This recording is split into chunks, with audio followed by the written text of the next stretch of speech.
নমস্কাৰ সকলোকে আমাৰ নতুন এটা ভিডিঅ'লৈ স্বাগতম জনালোঁ। মই হৈছোঁ পবিত্ৰ বৰা আৰু আপোনালোকে চাই আছে ষ্টাডি উইথ পবিত্ৰ। আজিৰ ভিডিঅ'টো আমি গ্ৰেড 4ৰ বাবে কিছুমান ইম্পৰ্টেণ্ট কুৱেশ্যন লৈ আহিছোঁ, গতিকে সকলোৱে ভিডিঅ'টো শেষলৈকে চাব। সকলোৱে কমেণ্ট কৰি আছিলে গ্ৰেড 4ৰ বাবে কুৱেশ্যন লাগে, গতিকে কুৱেশ্যনসমূহ লৈ আহিছোঁ। গ্ৰেড 3 সকলৰ বাবে কুৱেশ্যনসমূহ অলপ ইজি হ'ব পাৰে, গতিকে গ্ৰেড 4 সকলৰ বাবেহে আনিছোঁ, গতিকে সকলোৱে চাব পাৰে। যিসকলে আমাৰ চেনেলটো এতিয়াও ছাবস্ক্ৰাইব কৰা নাই সেইসকলে চেনেলটো ছাবস্ক্ৰাইব কৰি বন্ধু বান্ধৱীৰ সৈতে শ্বেয়াৰ কৰি দিব। তেন্তে কুৱেশ্যনৰ মাজলৈ যাব বিচাৰিছোঁ। প্ৰথম কুৱেশ্যনটো মাজলৈ আহিছোঁ। প্ৰথম কুৱেশ্যনটো তোমালোকৰ বাবে ৰখা হৈছে। ইয়াৰ উত্তৰটো কি হয় সকলোৱে কমেণ্ট কৰি জনাবা। কুৱেশ্যনটো সুধিছে, তেজ গোট মৰাৰ বাবে কোনটো ভিটামিন দৰকাৰ? কোনটো ভিটামিনৰ অভাৱত তেজ গোট মৰাই সুধিছে। অপশ্যন দিছে vitamin K, vitamin A, vitamin C, vitamin D. Year right answer কোনটো হয় সকলোৱে কমেণ্ট কৰি জনাবা। আমি তেন্তে তাৰ পিছৰ কুৱেশ্যনটোলৈ যাওঁ। তাৰপিছত 2 নম্বৰ কুৱেশ্যনটো সুধিছে, কোন তাৰিখে বন মহোৎসৱ দিৱস পালন কৰা হয়? বন মহোৎসৱ দিৱস কোন তাৰিখে পালন কৰা হয় সুধিছে। ইয়াৰ অপশ্যনৰ ৰাইট এনচাৰটো হৈছে অপশ্যন চি, 1 জুলাই। 1 জুলাইৰ পৰা 7 জুলাইলৈ বন মহোৎসৱ দিৱস পালন কৰা হয়।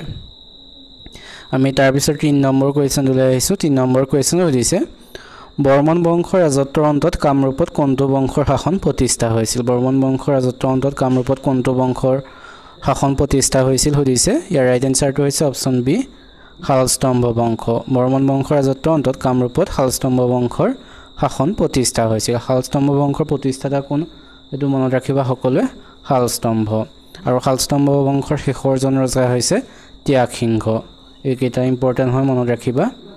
তাৰপিছত আহিছোঁ 4 নম্বৰ কুৱেশ্যনটোলৈ। 4 নম্বৰ কুৱেশ্যনো সুধিছে, ভাৰতৰ পৰিকল্পনা আয়োগৰ অধ্যক্ষ কোন? ভাৰতৰ পৰিকল্পনা আয়োগৰ অধ্যক্ষ কোন সুধিছে। ইয়াৰ ৰাইট এনচাৰটো হৈছে অপশ্যন ডি, প্ৰধানমন্ত্ৰী। প্ৰধানমন্ত্ৰী হৈছে ভাৰতৰ পৰিকল্পনা আয়োগৰ অধ্যক্ষ। আমি তাৰপিছত 5 নম্বৰ কুৱেশ্যনলৈ আহিছোঁ। 5 নম্বৰ কুৱেশ্যন সুধিছে, অসমৰ সৰ্বাধিক জনসংখ্যাৰ জিলা কোনখন? অসমৰ সৰ্বাধিক জনসংখ্যাৰ জিলা কোনখন সুধিছে। ইয়াৰ অপশ্যনৰ শুদ্ধ উত্তৰটো হৈছে অপশ্যন বি, নগাঁও। অসমৰ সৰ্বাধিক জনসংখ্যাৰ জিলাখন হৈছে নগাঁও। আমি তাৰপিছত 6 নম্বৰ কুৱেশ্যনলৈ যাওঁ। 6 নম্বৰ কুৱেশ্যন সুধিছে, চক্ৰশিলা অভয়াৰণ্য কোনখন জিলাত অৱস্থিত? চক্ৰশিলা অভয়াৰণ্য কোনখন জিলাত অৱস্থিত সুধিছে। অপশ্যনৰ শুদ্ধ উত্তৰটো হৈছে অপশ্যন চি, কোকৰাঝাৰ জিলাত। কোকৰাঝাৰ জিলাত চক্ৰশিলা অভয়াৰণ্যখন অৱস্থিত। আমি তাৰপিছত 7 নম্বৰ কুৱেশ্যনলৈ আহিছোঁ। 7 নম্বৰ কুৱেশ্যন সুধিছে, মহাত্মা গান্ধীয়ে কোন চনত অসহযোগ আন্দোলন আৰম্ভ কৰিছিল? মহাত্মা গান্ধীয়ে কোন চনত অসহযোগ আন্দোলন আৰম্ভ কৰিছিল সুধিছে।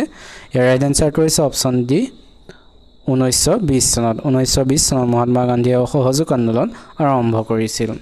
যিহেতু গ্ৰেড 8ৰ হয়, গতিকে সকলোৱে সিমান বেছি টানো চাব নালাগে, গতিকে গ্ৰেড 3 নিচিনা গ্ৰেড 4ত নাহে তেনেদৰে। গতিকে আমি তাৰপিছৰ কুৱেশ্যনটোলৈ যাওঁ। তাৰপিছৰ 8 নম্বৰ কুৱেশ্যন সুধিছে, অৰ্থশাস্ত্ৰৰ ৰচক চাণক্য কোনগৰাকী সম্ৰাটৰ ৰাজদৰবাৰৰ মন্ত্ৰী আছিল? ইয়াত দুটা কুৱেশ্যন সোমাইছে। কেতিয়াবাহে অৰ্থশাস্ত্ৰৰ ৰচক কোন, সেয়া কোন? চাণক্য। গম পালা অৰ্থশাস্ত্ৰৰ ৰচক চাণক্য। চাণক্যৰ অন্য এটা নাম কি? কৌটিল্য। আৰু সেই চাণক্য কোনগৰাকী সম্ৰাটৰ ৰাজদৰবাৰৰ মন্ত্ৰী আছিল সুধিছে। অপশ্যনৰ শুদ্ধ উত্তৰটো হৈছে অপশ্যন বি, চন্দ্ৰগুপ্ত। চন্দ্ৰগুপ্ত ৰাজসভাৰ মন্ত্ৰী আছিলে চাণক্য ওৰফে কৌটিল্য, যি অৰ্থশাস্ত্ৰৰ ৰচক। আমি তাৰপিছত 9 নম্বৰ কুৱেশ্যনটোলৈ আহিছোঁ। 9 নম্বৰ কুৱেশ্যন সুধিছে, ফাকিম বন্যপ্ৰাণী অভয়াৰণ্য কোন ৰাজ্যত অৱস্থিত? ফাকিম বন্যপ্ৰাণী অভয়াৰণ্যখন কোন ৰাজ্যত অৱস্থিত সুধিছে। অপশ্যনত দিছে নাগালেণ্ড, গুজৰাট, মণিপুৰ, ৰাজস্থান। ৰাইট এনচাৰটো হৈছে অপশ্যন এ, নাগালেণ্ড। নাগালেণ্ডত ফাকিম বন্যপ্ৰাণী অভয়াৰণ্যখন অৱস্থিত। আমি তাৰপিছৰ 10 নম্বৰ কুৱেশ্যনলৈ আহিছোঁ। 10 নম্বৰ কুৱেশ্যন সুধিছে, তলৰ কোনখন ৰাজ্যত উপকূলীয় অঞ্চলৰ পৰিমাণ সৰ্বাধিক? কোনখন ৰাজ্যত উপকূলীয় অঞ্চলৰ পৰিমাণ সৰ্বাধিক সুধিছে। ইয়াৰ ৰাইট এনচাৰটো হৈছে অপশ্যন বি, গুজৰাট। গুজৰাটত যি উপকূলীয় অঞ্চলৰ পৰিমাণ সৰ্বাধিক আৰু কম ক'ত? গোৱাত। সেইটো মনত ৰাখিবা। আমি তাৰপিছত 11 নম্বৰ কুৱেশ্যনলৈ আহিছোঁ। PV সিন্ধু কি খেলৰ সৈতে জড়িত? PV সিন্ধু কি খেলৰ সৈতে জড়িত সুধিছে। ৰাইট এনচাৰটো হৈছে option C, badminton. PV Sindhu badminton খেলৰ সৈতে জড়িত। আৰু তেখেতে হৈছে অলিম্পিকত ৰূপৰ পদক লাভ কৰা প্ৰথমগৰাকী ভাৰতীয় মহিলা। এইটো মনত ৰাখিবা। আমি তাৰপিছত 12 নম্বৰ কুৱেশ্যনলৈ আহিছোঁ। 12 নম্বৰ কুৱেশ্যন সুধিছে, ভাৰতত কোন তাৰিখে স্বচ্ছ ভাৰত দিৱস পালন কৰা হয়? স্বচ্ছ ভাৰত দিৱস ভাৰতত কোন তাৰিখে পালন কৰা হয় সুধিছে। ৰাইট এনচাৰটো হৈছে অপশ্যন এ, 2 অক্টোবৰ। 2 অক্টোবৰ তাৰিখে ভাৰতত স্বচ্ছ ভাৰত দিৱস পালন কৰা হয়। আমি তাৰ পিছত 13 নম্বৰ কুৱেশ্যন লৈ আহিছো 13 নম্বৰ কুৱেশ্যন দিছে নন্দিনী কৃষক সমৃদ্ধি যোজনা কোনখন ৰাজ্যত চৰকাৰে প্ৰৱৰ্তন কৰিছে কোনখন ৰাজ্যৰ চৰকাৰে নন্দিনী কৃষক সমৃদ্ধি যোজনা প্ৰৱৰ্তন কৰিছে সুধিছে ৰাইট আনসাৰটো হৈছে অপচন ডি উত্তৰ প্ৰদেশ চৰকাৰে নন্দিনী কৃষক সমৃদ্ধি যোজনাখন প্ৰৱৰ্তন কৰিছে পশুপালন খণ্ডত নিয়োজিত লোকসকলৰ বাবে এই যোজনাখন যি আঁচনি এখন তেখেতসকলৰ বাবে আছে আমি তাৰ পিছত 14 নম্বৰ কুৱেশ্যন লৈ আহিছো 14 নম্বৰ কুৱেশ্যন দিছে ডক্টৰ ভবেন্দ্ৰনাথ শইকীয়াৰ সাহিত্য একাডেমী বঁটা পোৱা পুথিখনৰ নাম কি ভবেন্দ্ৰনাথ শইকীয়া কোনখন গ্ৰন্থৰ বাবে সাহিত্য একাডেমী বঁটা লাভ কৰিছিল সুধিছে ৰাইট আনসাৰটো হৈছে অপচন বি শৃংখল গ্ৰন্থখনৰ বাবে তেখেতে সাহিত্য একাডেমী বঁটা লাভ কৰিছিল আমি তাৰ পিছত 15 নম্বৰ কুৱেশ্যন লৈ যাওঁ 15 নম্বৰ কুৱেশ্যন দিছে আৰ্দ্ৰতা কি সজুলিৰে জোখা হয় সুধিছে ইয়াৰ ৰাইট আনসাৰটো হৈছে অপচন এ হাইগ্ৰমিটাৰে আৰ্দ্ৰতা জোখা হয় আমি তাৰ পিছত 16 নম্বৰ কুৱেশ্যন লৈ আহিছো 16 নম্বৰ কুৱেশ্যন দিছে কৃত্ৰিম উপগ্ৰহত পৰিভ্ৰমণ কৰা প্ৰথমজন মহাকাশচাৰী কোন আছিল সুধিছে অপচনৰ শুদ্ধ উত্তৰটো হৈছে অপচন বি ইউৰি গাগাৰিন হৈছে কৃত্ৰিম উপগ্ৰহত পৰিভ্ৰমণ কৰা প্ৰথমজন মহাকাশচাৰী তোমালোকে যদি ইয়াৰ ভিডিঅ'সমূহ পাব বিচাৰা PDF সমূহ তেন্তে ডেসক্ৰিপচনতে টেলিগ্ৰাম লিংকটো দিয়া আছে তাতে সকলোৱে জয়েন হৈ ল'বা তাতে PDF সমূহ পাই যাবা আমি তাৰ পিছৰ কুৱেশ্যনটো লৈ যাওঁ তাৰ পিছৰ 17 নম্বৰ কুৱেশ্যন সুধিছে জ্ঞানপীঠ বঁটা বিজয়ী প্ৰথম অসমীয়া পুথিখনৰ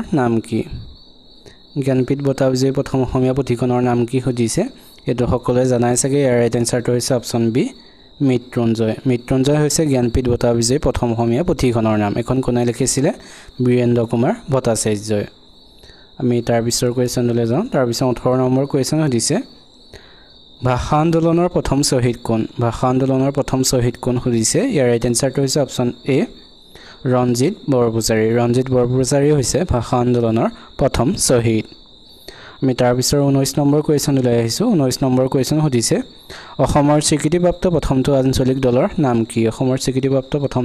দলৰ নাম কি সুধিছে ইয়াৰ অপচনৰ শুদ্ধ উত্তৰটো হৈছে অপচন সি অসম গণ পৰিষদ হৈছে অসমৰ স্বীকৃতিপ্ৰাপ্ত প্ৰথমটো আঞ্চলিক দলৰ নাম আমি তাৰ পিছৰ 20 নম্বৰ কুৱেশ্যনলৈ যাওঁ 20 নম্বৰ কুৱেশ্যন সুধিছে BTADৰ মুখ্য কাৰ্যালয় ক'ত অৱস্থিত সুধিছে ইয়াৰ ৰাইট আনসাৰটো হৈছে অপচন বি কোকৰাঝাৰত BTADৰ মুখ্য কাৰ্যালয় অৱস্থিত BTAD কিমান চনত গঠন হৈছিল এটা মনত ৰাখিবা 2003 চনত তোমালোকে আজি ভিডিঅটো চাই কেনেকুৱা পাইছা সকলো কমেন্ট কৰি জনাবা যদি ভাল পাইছা তেনেহলে চেনেলটো সাবস্ক্ৰাইব কৰি বন্ধু বান্ধৱীৰ সৈতে শেয়াৰ কৰি দিবা আৰু যদি PDF পাব বিচাৰা তেন্তে ডেসক্ৰিপচনতে টেলিগ্ৰাম লিংকটো দিয়া আছে বা তোমালোকে টেলিগ্ৰামত গৈ সাৰ্চ কৰিবা ষ্টাডি উইথ পবিত্ৰ বুলি তাতে PDF সমূহ পাই যাবা আগৰ ভিডিঅ' সমূহৰ PDF আছে গতিকে সকলো তাত জয়েন হৈ ল'বা তাৰ পিছৰ কুৱেশ্যন লৈ আহিছো তাৰ পিছৰ 21 নম্বৰ কুৱেশ্যন সুধিছে অসমত প্ৰথমবাৰৰ বাবে খাৰুৱা তেলৰ সন্ধান পোৱা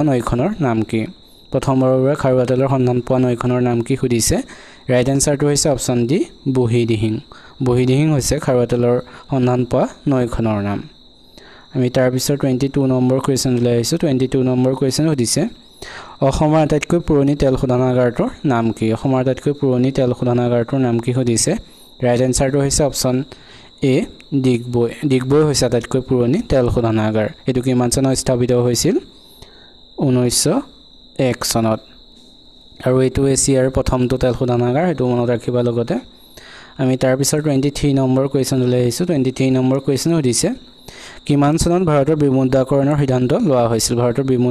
সিদ্ধান্ত কিমান চনত লোৱা হৈছিল সুধিছে অপচনৰ শুদ্ধ উত্তৰটো হৈছে অপচন সি 2016 চনত ভাৰতৰ বিমুদ্ৰাকৰণৰ সিদ্ধান্ত লোৱা হৈছিল আমি আৰু তোমালোকে কমেন্ট কৰি দিবা 2016 চনত সেই সময়ত ভাৰতৰ প্ৰধানমন্ত্ৰী কোন আছিল সকলোৱে কমেন্ট কৰি জনাবা তাৰ পিছত আহিছো 24 নম্বৰ কুৱেশ্যনলৈ 24 নম্বৰ কুৱেশ্যন সুধিছে ভাৰতত কোনে মোগল সাম্ৰাজ্য স্থাপন কৰিছিল সুধিছে অপচনৰ শুদ্ধ উত্তৰটো হৈছে অপচন এ বাবৰে মোগল সাম্ৰাজ্য স্থাপন কৰিছিল যি গেট 4 8 পাস আছে 8 পাসৰ বাবে কুৱেশ্যন সমূহ বেছি ইম্পৰ্টেন্ট আৰু সকলোৱে 10 পাসৰ সকলোৱে চাব পাৰে মাজে ইয়াৰো আহিব গতিকে তাৰ পিছত আহিছো 25 নম্বৰ কুৱেশ্যনলৈ 25 নম্বৰ কুৱেশ্যন সুধিছে সৌৰজগতৰ আটাইতকৈ সৰু গ্ৰহ কোনটো আটাইতকৈ সৰু সুধিছে ইয়াৰ অপচনৰ শুদ্ধ উত্তৰটো হৈছে অপচন সি বুধ গ্ৰহ আটাইতকৈ সৰু আৰু সৌৰজগতৰ আটাইতকৈ ডাঙৰ গ্ৰহ কোনটো সকলো মনত ৰাখিবা বৃহস্পতি আমি তাৰ পিছৰ 26 নম্বৰ কোৱেশ্চন লৈ আহিছো 26 নম্বৰ কোৱেশ্চন দিছে ভাৰতীয় আন্দোলন কোন চনত হৈছিল ভাৰতীয় আন্দোলন কোন চনত সংঘটিত হৈছিল সুধিছে অপচনৰ শুদ্ধ উত্তৰ হৈছে অপচন এ 1942 চনত ভাৰতীয় আন্দোলন সংঘটিত হৈছিল 1947 চনত কি হৈছিল স্বাধীনতা আন্দোলন 1930 চনত হৈছিল আইন অমান্য আন্দোলন আৰু 1920 চনত হৈছিল অসহযোগ আন্দোলন আৰু লগতে মনত ৰাখিবা 1919 চনত হৈছিল জালিয়ানৱালাবাগৰ হত্যাকাণ্ড আৰু লগতে 1919 চনতো হৈছে ৰাওলাট আইন সেইখনো হৈছিল এইকেইটা ইম্পৰ্টেন্ট হয় মনত ৰাখিবা এইকেইটা আছিল আজি কোৱেশ্চন আজি সময় অভাৱৰ বাবে বেছি কোৱেশ্চন আনিব পৰা নহল 26 টা কোৱেশ্চন আনিলো আমি আগত আলোচনা কৰা এনে ধৰণৰ কোৱেশ্চন লৈ আহিছো গতিকে সকলোকে কেনেকুৱা পালে কমেন্ট কৰি জনাবা যে 26 টা কোৱেশ্চন আলোচনা কৰিলো তাৰ ভিতৰত তোমালোকে কিমানটা শুদ্ধ কৰিছা সকলো মনত ৰাখি কমেন্ট কৰিবা আৰু সকলোৱে 26 টাৰ ভিতৰত সকলোৱে 26 টাই শুদ্ধ কৰিবা বুলি আশা ৰাখিছো যেহেতু এই কোৱেশ্চন সমূহ আগত আলোচনা কৰি থকা গতিকে সকলোৱে শুদ্ধ কৰিবা বুলি আশা থাকিল তেন্তে আজিলৈ ভিডিওটো ইমানে ধন্যবাদ